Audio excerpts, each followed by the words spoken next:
Hey, this is Tabletop Weekly, and we are the partners of Solarian Games. I'm Jason. And I am Peter. And this week, Henry Cavill confirmed as the lead on the Warhammer show. Rob Kuntz on Greyhawk. It's over. Diamond Estate and Consignment Group reach a settlement. And Sirius Dice recreates D&D's 1983 red box cover art as miniatures. So nice. Good stories this week. I think they're all good stories. They are all good stories. Hey, before we get started, we always say this at the end. Let me say it at the beginning. If you're watching us on YouTube, subscribe. We subscribers make a big difference. And if you like and subscribe, apparently that makes an even bigger difference. So could you do that? We would love it. Yeah. Doesn't cost you anything. It does. It's $12. Is it? No. No. It's free. Okay, it doesn't cost you anything. No, it's free. No, I'm just trying to get people to $99.99. Send me a $12 bill. Right. Okay. All right. So Henry Cavill finally, I mean, there's been talk of this and talk of this and talk of this. Oh but apparently this is the real deal and it's moving forward. Everything has been confirmed. He is going to be working with Amazon to produce and act in the new Warhammer 40K. And if you guys don't know who Henry Cavill is, who doesn't, but I'm going to say it anyway. Who's Henry Cavill? He was Superman for a while. He was in The Witcher for 3 seasons. And he is a super avid fan of gaming. And a lot of gamers generally tend to know who he is. He was one of the better Supersmen of the bunch. Not like, what was that one guy, Dean Cain? Wasn't he a Superman for a minute? Yeah, he was like... Fan. I was going to make a reference to like the Timothy Dalton of James Bond's. But no, Timothy Dalton was really good. So that's stupid. But yeah, no, Henry Cavill, awesome. Henry Cavill, great. Now, I think unless he's bad, in which case I never said that. Right. No, so far, given everything that he has said and done in his public appearance and everything, he seems to be a great guy. Good for him. Good for him. Not my problem. He's a super. Oh, here, hold on. Let me do this. Yeah. Yeah. Oh, there he is. Look at that. Yeah, he looks like he should be in Warhammer. Yeah. Well, wait till you see this one. So we're showing pictures on the screen of Henry Cavill with his Warhammer figures and, being all happy. Look at that smile on his face. You've got to know. Come on. He's got a big smile on his face holding his figure. I believe him. So he has been painting miniatures and studying the lore long before the series, as far as I understand, even before he was an actor. Like, this is something he did when he was a teenager, and has never stopped. And one of the things that stands out about Henry Cavill, as opposed to some artists are cool like this, but there's a lot that aren't, and I get it, they're doing a job, but he has this unbelievable respect for original material. So, for example, he was on The Witcher, and he only did 3 seasons. He didn't do the 4th season, or it's the 5th season. I think it's the 4th season he didn't do, because the writers kept going away from the source material. Right. And then they also, which caused tension between him and them. And then they actively disliked or mocked the source books and games. Oh, you don't do that. You don't do that. Yeah, worsening the creative tension. And Cavill said, you know what? Fine. Okay. You know, my contract's up. I'm out. You want to do another season? Do it with someone else. Yeah. So that's good. Good for him. I really have a lot of respect for that from a source material kind of perspective. If only he had been there when they made Starship Troopers. Yeah, I know, right? Yeah, exactly. Which, a small aside, I'm so annoyed about this. Remember we talked about Starship Troopers is going to get remade? Did we talk about it here on the show? Yeah, we did talk about it on the show, yeah. And I was so excited because it was, what's his name? The guy that works with DeAntwort and who did Chappie and all this kind of stuff. Oh, director we thought was great. Blumkoff? Yeah. So he came out like a few weeks ago saying, I think you should just make movies with AI. What? So, I don't know. Maybe he's going to try to make Starship Troopers with AI. So, anyways, we'll talk about that in another week. But don't get too excited about that, guys. So, anyway. Henry Cavill would never do that. He would never do that. To this end, he better never do that. It looks like he really makes his own figures, so he's got to love. He does. He hand paints them and everything. Yeah. He will be directly involved in the production of the series, which is important because you know what? Honestly, every property that I've ever seen where an advocate for the original material is part of the production. It's always been good. And I'm not saying that's everywhere. It's everywhere I've seen. Every time I've seen that, it's always been really well. Well done. And but they're saying that it's going to be a while because Warhammer 40K is this humongous universe, and they got to figure out how they're going to carve a 2-hour movie out of like if you're going to tell 2 hours. I misunderstood. I thought it was a series. Oh, maybe it's a series. Oh yeah, you know what? You're probably right. I'm sorry, but even with the series, it's a lot to do. It's a lot. You can't just go out and shoot this in the alleyway. Right, and then what part of the story are you going to tell? Because there's all different aspects of this story you could tell. There's a long timeline. There's all these different factions. I mean, which side do you take? Whose story do you tell? How do you tell it? How long? I mean, if they do it right, this could be the next Game of Thrones. It really could. It really could be. Because thing that's here's what makes this such a rich vein to mine is that Game of Thrones was always struggling with the fact that they were going faster than the author. Yeah. But Warhammer, you got the exact opposite problem. There's so much material. If this works out great, they could go on forever. Right. They could go on forever. And with Warhammer, while there is a storyline, there isn't this one particular story being told. They're not tied into this one story. Yeah. The concepts, the world, the universe and stuff like that. It'd be like making a new Star Trek series. Yeah, I was going to say it's very Star Wars, and it's some type of star. It stars both war and Trek. It's just like with Star Wars, there's so many different stories to tell throughout the universe of it. The only thing about Warhammer is that depending on the source material that you go to with the books, because they're written by a lot of different authors, they're not all that character driven. No. Some of them are, some of the best, and I can't remember the name of my favorite Warhammer author off the top of my head. I'll look it up and make it look like I knew all along. But some of them are really wonderful, but some of them just get kind of pumped out. Yeah, well, this is an opportunity for them to create a good story like that, central around a main character and such. Yeah. Oh, Dan Abnett, that's the author. He's the one that did Gaunt's Ghosts, Horus Rising, right there. That's the book. If I pick one to do, the Horus Heresy series, that's where they should go, if you ask me. Awesome. Okay. They're not going to ask me because I had to look up who Dan Abnett even was, so they're not going to ask me. So they said that it says that the story itself, they don't know yet, right? We're talking about that. Sorry. And this does create a bit of a challenge. The question comes about for me is like, for tabletop gamers and such, is this going to be, you think this is going to be something that could launch even more players into the gaming industry? 100%. Absolutely it will. Because we've had, there's three big legs of the stool for the less popular, more niche tabletop world outside of the board games, right? You've got trading card games, tabletop role-playing games, and then you got miniatures. So trading card games have had their moment. They're not going to go down. I mean, Magic it's in the stratosphere. Right. Role-playing games have had their comeback, and now it's miniatures' turn. Yeah. And I think this is a good time. This really could be an awesome time for miniatures, like an explosion. Because we've talked about this before with the 3D printing and stuff being really like getting out into the common person's house. Yeah. And anyone could jump in on this at any time easily. And so with the ability to print your own miniatures, and dude, they got this new printer out. It just came out. Super expensive right now, but it'll come down in price quickly. It literally prints in color. So it prints 3D prints in full color. I don't know if I mean, that is great, but painting is part of the fun. I know, but it's good for people. The reason I'm saying is good for people who like sometimes I'm like, I'd love to get into it. I just don't have time to print out. I don't have time to that's paint. fair. That's fair. I just don't have time to paint all this. But and the quality too. I have the question about the quality because, like with e-ink screens are now available in color, and it sounded so exciting, but then you look at them and it's kind of washed out and it's not really that great. We'll have to see how good these 3D printers are with their color.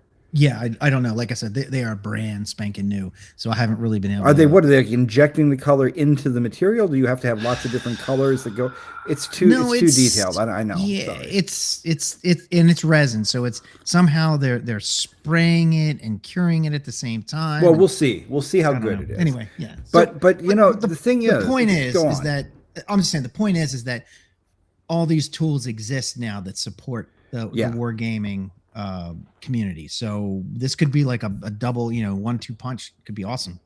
Yeah, it could be. And Brian says says the 3D printer was awesome. He's seen one, so that's good to know.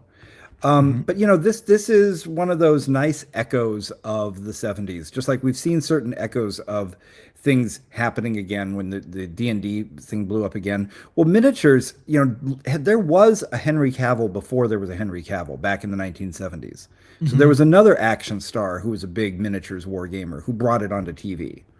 And that was Ed Woodward. So Ed Woodward was the original star of The Equalizer. So Oh you know, yeah. Okay. The Equalizer Yeah. has been remade so many times, but he was the original Equalizer.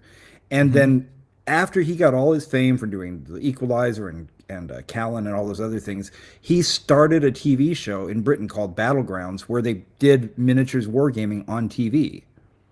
And he just loved miniatures wargaming and painting them, and he wanted it to get out to people, and it sparked a little bit of a renaissance at that time. I mean, nothing like this is going to do, but Right. you know, it's nice to see these cycles recur, and hopefully this time much bigger. Yeah, and hopefully it'll make people buy more blood stuff. That'd be awesome. That There we go. Yeah, we'll talk yeah, about that soon, won't we? yeah, Oh we my will. goodness. All All right. right. Well, that's pretty much that. Henry Cavill's doing his thing, and we're gonna get a Warhammer 40K. Yay! Good job, Henry Cavill. Yeah. You be cool, okay? Please don't screw this up. Yeah, I know, right? Yeah, Don't don't go. milkshake Oh, duck us. Warhammer should be made with AI, and I Yeah. hate women, or something. Yeah. Like, come on, dude. Warhammer's fine as long as you're not trans. No, I don't think. Don't do that, Henry Cavill. I'm sure he won't. Please I don't. don't think it. I don't All think right. it will. All right. Next up. Next thing. All right. Not speaking of anything. I'm not going to say that. All right. Full disclosure right now. You are looking at a Gen AI image. This is not our fault. We did not choose this. This is what's on there. We're not advocating What? for this. Yeah. Is it really? Yeah. All right. But this is always a complicated thing when we go and we start to talk about the old guard, right? You know, the people who were the first D&Ders, and Rob Kuntz is about as first as you can get. Yeah. So I think people who watch the show probably know all about who Rob Kuntz is, but I'll give just a little overview because you oughta. Rob Kuntz was there before D&D was there. He was almost like adopted family for Gary Gygax. He was, you know, a kid who spent all his time over at the Gygaxes, would stay there for nights at a time, and, you know, kind of in many ways kind of viewed Gary as like a surrogate dad. And when Gary started doing Dungeons and Dragons, Rob was right there with him, giving him ideas, writing stuff, coming up with things. We talked about this. I don't know if it was you and me or if it was me and Hambone, but you know, we talked about Rob coming out with another book for the original brown box or white box. Right. Yeah. It was you and me 2 weeks ago. Excuse me. Okay. I don't know. You all look the same to me. So he wrote one of the original books in the original brown box. So he's about as original as you get. Rob's had a complicated history over the years between conflicts and non-conflicts, and you know, he's with the Gygaxes, he's not with the Gygaxes, taking sides on the whole Gary versus Dave Arneson kind of thing for a while there. I don't know where it all stands. I don't want to know. Don't care. But in some ways, he's kind of currently outside the tent pissing in when it comes to Wizards of the Coast. So we've talked about Wizards of the Coast is doing an icons thing. They are bringing people from various eras, to Taylor Swift it up, of the Dungeons and Dragons epic.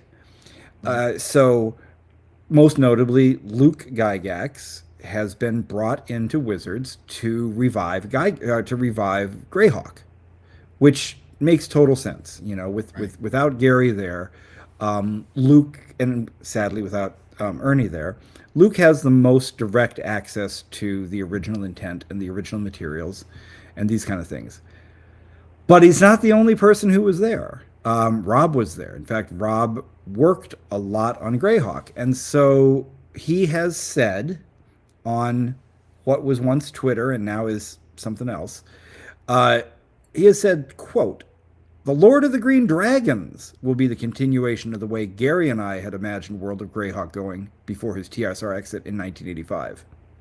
This will include never-before-seen stories, original 1973 to 1975 campaign material, and much more, updated to AD&D standards." I'm sorry to laugh there, but I just like the updated part. Not updated to 5th edition, updated to 1979. And then he says, in classic Rob fashion, "Lord of the Green Dragons equals World of Greyhawk. Anything else is a fraud." Nice. Okay. Yeah. Okay. Well, All right. you can't really say anything else is a fraud because Right. Greyhawk has been touched by so many people over the years. It absolutely is Gary's creation. But that's like saying nobody can write an AC/DC song because Bon Scott died. Right. Right. You know, I mean, things do continue. I've even come around to the fact that Sammy Hagar was not such a bad idea for Van Halen. I was just thinking that. That's when you said that about AC/DC. I was like, oh, that's like Sammy Hagar. Right. Okay. You know, but okay, I love my tangents. I was just thinking about this the other day because I was watching something and I thought, whatever happened to Michael Anthony? He, you know, the bass player from Van Halen. What happened to him? And he got so hard done by, you know, just everybody treated him bad. And I watched a video of Sammy Hagar talking about Michael Anthony. And he was so just passionate about what a great guy Michael Anthony was. Hardest working guy in Van Halen, always the first one there, last one to leave. Worked harder than anyone, practiced harder than anyone. And I guess Eddie Van Halen had talked shit about him. And Michael Anthony's like, no, you do not talk shit about, Sammy Hagar's like, you do not talk shit about him. And I just went down a rabbit hole of finding out that even though I don't think much of Sammy Hagar's aesthetic, you know, he's such a good guy. What a good guy. Okay. But that's the point. Like, you look at Van Halen over all those years, you can't really say anybody owned it. It's Eddie and Alex's last name, but Van Halen would have been nothing without David Lee Roth, and frankly, probably wouldn't have not as been as good without Michael Anthony and all the people that changed. So the metaphor I'm getting to here is that somebody starts something, but it doesn't mean they're the only person who has anything to say about it. Right. Yep. Yeah, so absolutely. Here we've got Rob Kuntz. Who is he in this Van Halen metaphor? But he's probably Michael Anthony. You know? I mean, the metaphor is going to break down if we look at it too hard, so let's not. Right. But he's got a claim to this stuff. And I've seen a lot of people talking online about what he's saying here, and you know, the usual people are jumping in on both sides. I love him, I hate him, I love him, I hate him. But a lot of people were saying, Rob, you can't do that. You can't make Greyhawk stuff. Wizards owns Greyhawk. They're going to get you. Read what he wrote again. He did not say he's going to make Greyhawk. He said Lord of the Green Dragons is the true successor, not Greyhawk. So the way I'm reading this is he's not going to put the word Greyhawk in anything because he knows the law. But he created his own brand, Lord of the Green Dragons. And for whatever you feel about the whole situation, the truth is we are getting brand new material for a game from the 1970s by one of the very original creators. And yes, it's going to probably be poorly edited. It's definitely going to be poorly laid out. And he's using AI generated images instead of art. Yeah. I don't like any of that stuff. But if you can get past all of those things, we're getting original material from the 1970s from one of the people who was there. And that's worth taking a look at. Sure, yeah. You know, here's the thing. People change as they get older. I don't think anybody is as no, it's not true. A lot of people just aren't as cool when they're 75 as when they're 25. They don't, they've gotten a little set in their ways and they do some dumb stuff. And I'm seeing a lot of the boomers and the people like that just kind of be like, well, the AI art, I'll just do it. They don't understand what it takes to make art. They don't understand how it's all just computer. Computer make picture. Me no think. You know what? Fine. Don't like it. I'm against it. It's part of what you have to put up with to get the stuff. So let's see what he makes. Hopefully some artists out there will find a way to work with him so he doesn't have to do that anymore. And I would love it if somebody who was a great designer would make some great designs for him. But ultimately, I want to read what he's writing. I'm looking forward to seeing it. And it sounds great. It sounds great that it's going to exist. Yeah. And who knows? Maybe he goes to Kickstarter or something like that, earns enough money and, replaces anything he was going to do with, actual artist work. Yeah, I don't know. The one thing I'm thankful for is that there is currently no grits guy out there to jump in. Because if the grits man was it'd be around, yeah. If he was alive today, he would be, I don't know who cares what happened to him. But you know what I'm saying? Like if there was somebody like the grits man or like Ken Whitman or one of these guys who would jump in and be like, hey, let me do this for you. I don't think, thankfully, that's not going to happen. So, right. Oh wait, hold on. Brian says, "I'll wait for the color version as opposed to the color version for the printer." Okay, yeah. All right, buddy. That's funny. All right, let's move on. You and your other language. Yep. Right. He's up there with his Camaro Z28. Yeah. All right. So so Diamond, right? So we've talked about Diamond. Oh, finally we can start our last story about Diamond. I know, yeah. God damn, maybe stop talking about. Well, all right. Let's hope fingers crossed. Yeah, let's not make the monkey's paw curl here. Yeah, right. So Diamond has had issues and it's caused other people plenty of issues and has really done some damage to the industry. You can say that twice. Okay, they've done some damage to the industry. They've done some damage to the industry. So. After months legal fighting, Diamond Comic Distributors, Bankruptcy Estate, and group of publishers have reached a proposed settlement. So they are going to their inventory, all the inventory that's trapped in the Diamond's Mississippi clutches. Warehouse, their clutches, yes, finally allowing publishers to reclaim their products. So. We'll go back to kind of just really quick. They filed for bankruptcy. They went from chapter 11 to chapter 7, which was restructuring, to liquidation, which means they're going away. But because of that, there was all these agreements and stuff that they had signed, the way the legalese was in the contract. They actually got to keep the material, even though they hadn't paid the people for their stuff. Yeah. Which sucks, but legally it worked out somehow. But then they got sued, and that's the way things work. Like you can have everything, you can have all the legal whatever you want, and people can still sue. You don't roll up your doors with millions of dollars at stake and just walk away. Right. The lawyers are showing up. So the lawyers show up. They they get it before a judge. A judge looks at it and goes, and this is what judges do. They make judgments. So they look at the legal things and they say, God can judge me. Right. This is how I see it. Yep. And then it becomes binding. And so they have made it so that in total, the publishers are giving up claims to more than $600,000 in money held in escrow in order to recover their own inventory. Which I would have made the same deal, right? Yeah. If they were saying to them, Diamond is sitting there crossing their arms and being like, we're not giving you nothing. Right. So finally they say, all right, you can either have the money we owe you or you can have your stuff back. And like we talked about before, in this case, it's much better to get your stuff back than to get your money back. Right.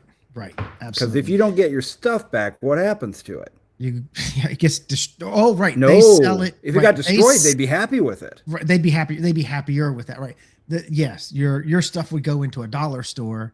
And then you'd make no money for like a long period of time. All your new stuff doesn't sell either because number one, I'm not going to buy it from you for $60 when I can get it for $5 down at $5 below. And your brand value is now screwed because people saw it at the dollar store, so they think of you as a dollar store brand. That's the last thing in the world. In fact, I think this was all a strategy by the diamond people because they said we can't give money, we don't have money, so we're going to make this nuclear bomb kind of threat where we say we're going to flood the market with cheap crap of yours if you don't back down. And that's what happened. Right. And it's like, and if you win this lawsuit, all you get back is your stuff. It's like, damn, I get back what I already owned. Awesome. You suck. I hate you. Anyway, so this affected like Paizo, Green Ronin, Fantagraphics, Boom, Dynamite. Well, this is funny. I like looking at these numbers. So Paizo's got hit the hardest in terms of numbers. They had almost 200 grand that they were owed. And I don't care who you are. In our industry, 200 grand is something you don't sneeze at. That's like $1 billion in our industry. Yeah, right? But a lot of other folks had some big numbers in there. Fantagraphics was pretty big, and Dynamic Forces. Oh, Dynamic Forces had the worst. They had 300K. Jeez. I don't even know who they are. Yeah, they did. I don't know who that is either. Yeah. But I like that Boom Entertainment had 0. They're giving up $0. I don't know who Boom Entertainment is, but they weren't going to get any money anyway. I think they just had to sign off on the deal. I believe they're a comic book group. Okay. I think. That's probably why I don't know who Dynamic Forces is, because it's probably a comic book. Right, right. So Drawn and Quarterly, they had to give up $496. I'd also do like that one dude, Andrew Kafuri, doing business as Battle Quest Comics, had to give up $81. $81. But that's how this goes, Yeah. I mean, I bet you there were a lot of other people that just didn't sign on to the deal. Right. So yeah, they might not have been part of the lawsuit. Like they might not have been. They might have given up just a long time ago. Well, when somebody goes into these proceedings, the creditors, there's a certain amount of time for people to step forward and say, I'm a creditor. And so if you don't step forward, then you missed out. Right. That's how we got all of the news when that fake TSR4 or whatever they were was going to battle over their things, is that people came in and they just claimed they were creditors. They said, well, he owes me $5 because I gave him some money for a sandwich the other week. And so they got to sit in on all of the legal proceedings and listen. That's how we got all the news out of it. Oh, right. That's right. Yeah, so they're getting more than $600 in money held in escrow. And the publishers will also be responsible for arranging and paying for removal of their stock from the warehouse. So that sucks. They have to pay to have it shipped to them. That's a lot of money too. That's a ton of money. We moved our stuff from a warehouse in Florida to our current fulfillment house in New Jersey, thankfully, because we love our new company and we're staying with them. They've been great.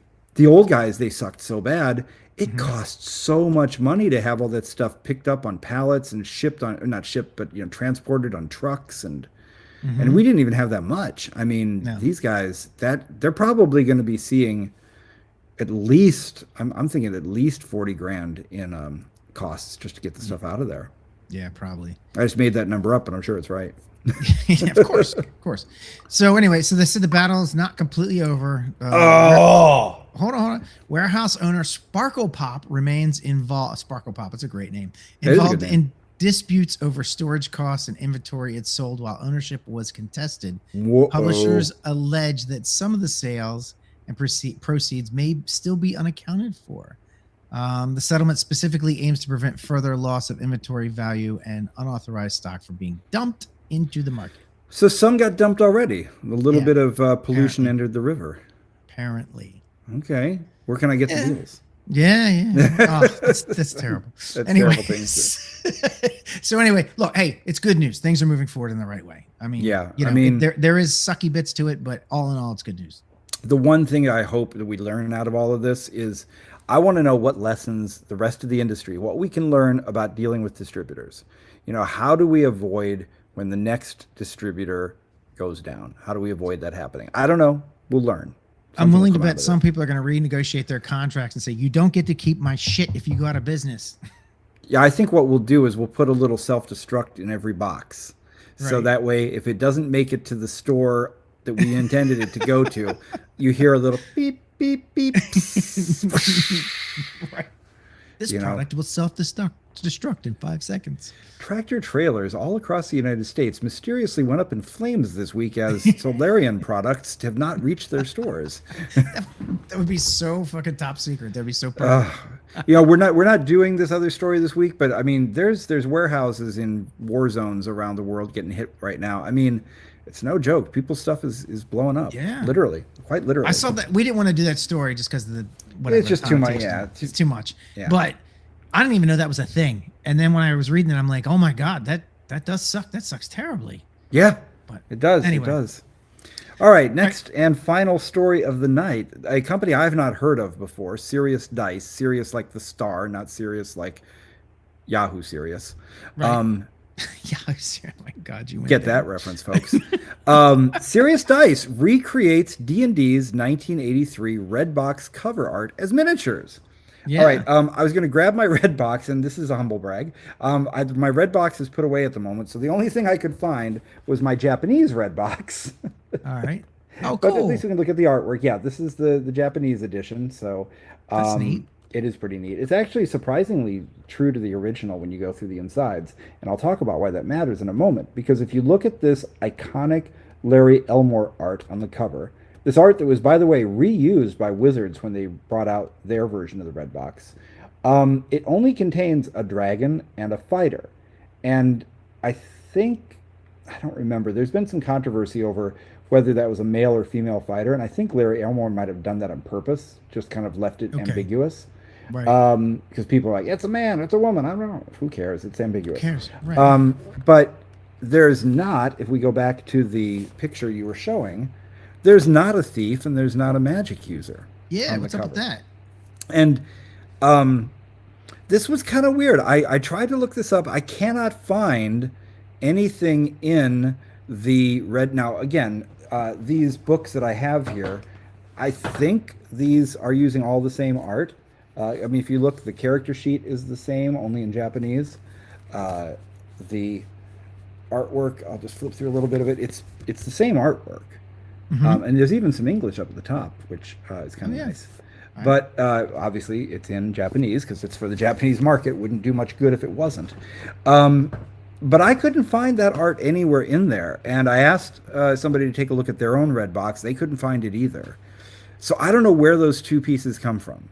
Yeah, that's interesting. Yeah, because when I was getting the images together for the show tonight, I did look that up, and I couldn't find the other two figures anywhere. Yeah. So this miniature does show, it looks like a male fighter that's there. So, okay.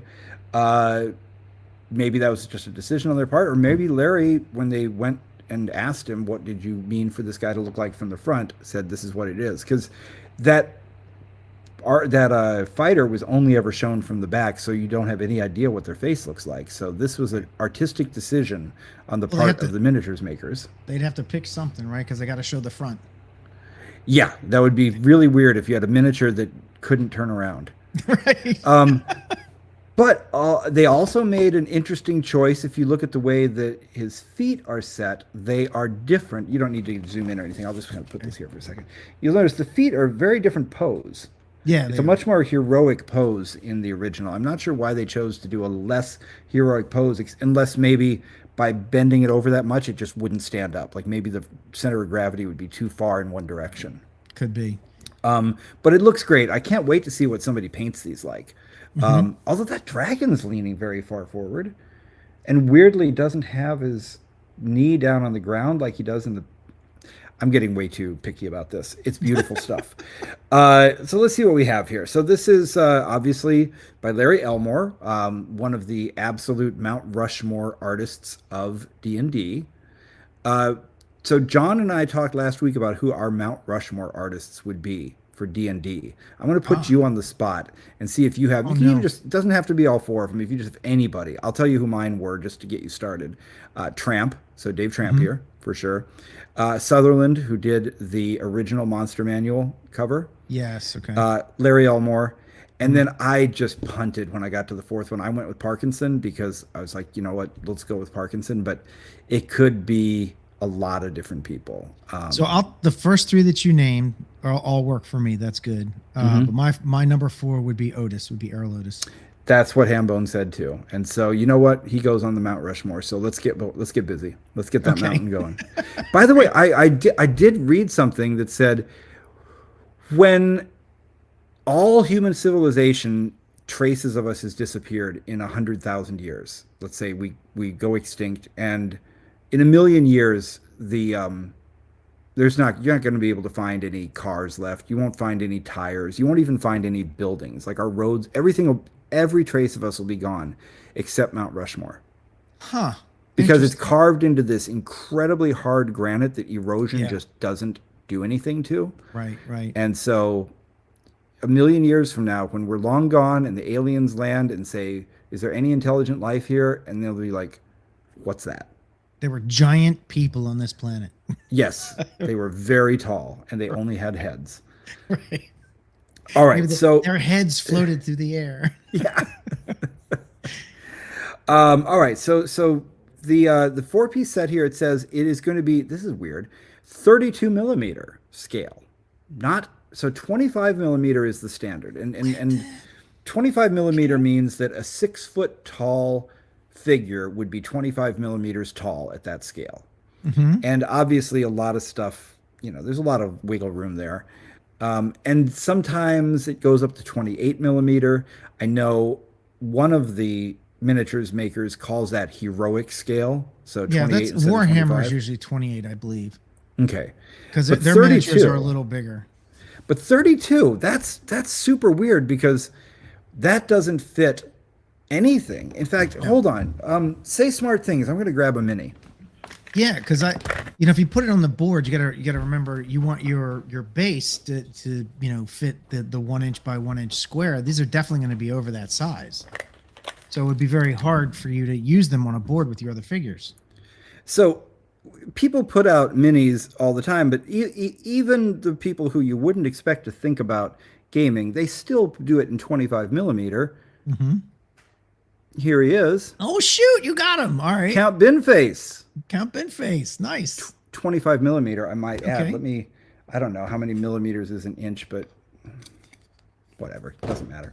The point is, I don't know why they're doing 32 millimeter. They're doing 32 millimeter for some reason. The bases are metal. They're cast onto the base, so that's a nice little touch. That's a bit of class. And these are metal minis then? These are full metal minis? Yes, these are metal. Okay. I'm assuming pewter, but I don't actually know what all metal minis are made of these days. Well, if they're going to be true to the original, they should do them in pewter. Well, lead, really. Oh, okay. Because then you can have a nice, like a chew toy. Yeah, right, absolutely. Yeah, lead miniatures are fine. Just don't lick them. Yeah. Well, once they're painted, they're much safer, too. Right. But Sirius Dice says these are the first ever miniatures of the magic user and the thief characters depicted in the original Red Box artwork. Again, where are these people? Yeah. Right. Somebody, if anybody knows where these people are, please tell us. Leave a comment, something. Right. And these are currently available for pre-order for $80, which is ridiculous. That's stupid. Yeah, look, I can see it. I could see if the dragon was maybe 20. Yeah. Right. And then the rest of them would be less, but they can't all be. 5 and 20. Yeah. So there you've got what, $35. Make it 40. I'll give you $40 for the lot. That's fair. Just because it comes with a nice packaging, I'll even go up to 50. But I'm sorry, I'm walking. You want 80? I'm walking away. I'm going to the next stall down the street, guys. And you're not going to be able to. You're not really going to be able to use these on the table. These are going to be ones you display. These are literally just display minis because I would want to use them on the table. Well, you can't use them with the other figures. They're going to be way too big. They're the wrong scale. Exactly. Yeah. You can't use them because they're the wrong scale. So you're paying $80 for minis that are display pieces. And I'm telling you, I can go to any Flying J truck stop in America and get some pretty cool metal statues of fantasy figures for like $6. Right.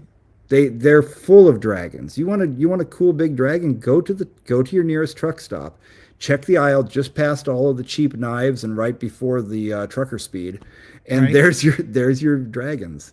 Right. So who knows? All right, so we're getting a little bit of an information here from Mike Pickett, who's saying he is finding some sources. So sources say, many people are saying, the Thief and the Magic User minis are inspired by the character classes, not by the art. I believe it. I believe it. Okay. The character classes are in the books, and Yeah, so they're in like little could've- circles, aren't they? Well, let me see. I will dig around here. Okay, so here's a character class, demi-human.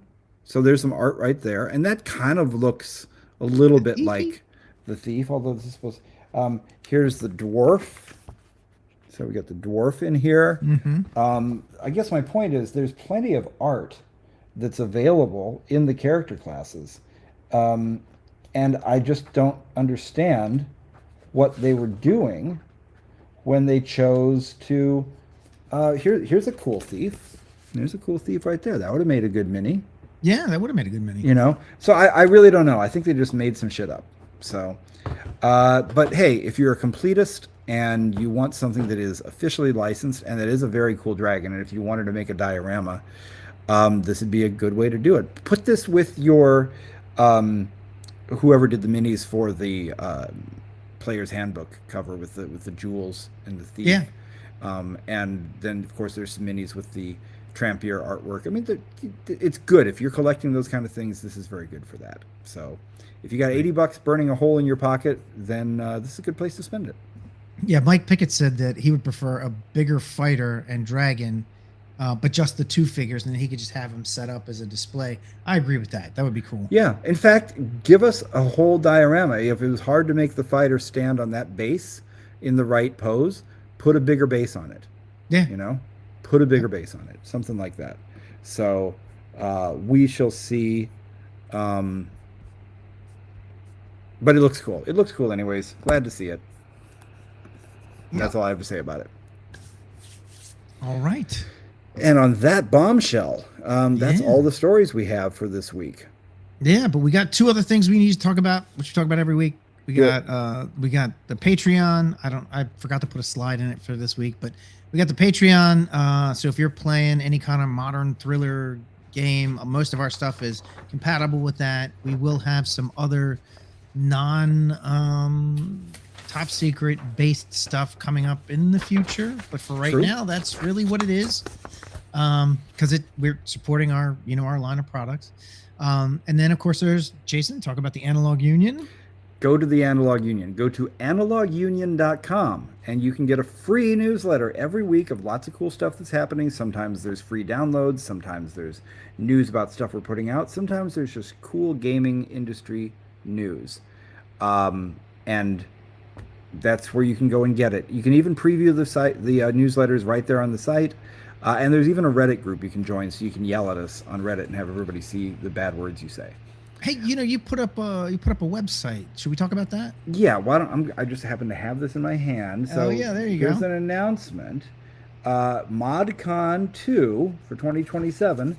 We've got the dates set. It's going to be happening June 5th and 6th here in Cheshire, Connecticut, where I live, so you can stalk me. As you can see here on the map, we have tabletop gaming, we have a zine workshop, we have live events, we have vendors, we have a partnership with the Avanti Grill where there's going to be a lounge to hang out in the whole time. There's a bar. There's going to be delicious food. It's going to be vendors everywhere. It's going to be a blast. Right now, if you go to modcon.games, you can. That's not to sign up to attend yet. Right now, we're just collecting people that are doing stuff. So if you're a GM, or if you are a game publisher or a vendor, or you just want to help make this thing be as cool as possible this year, go there, fill out the form, and we'll get a hold of you. And but mark your calendars. We're going to be talking about this constantly for the next 9 months. June 5th and 6th, Cheshire, Connecticut, ModCon 2, Electric Boogaloo. It's going to be a blast. Yeah, it's going to be a good time. All right, so we will see you all next week. Right here on Tabletop Weekly.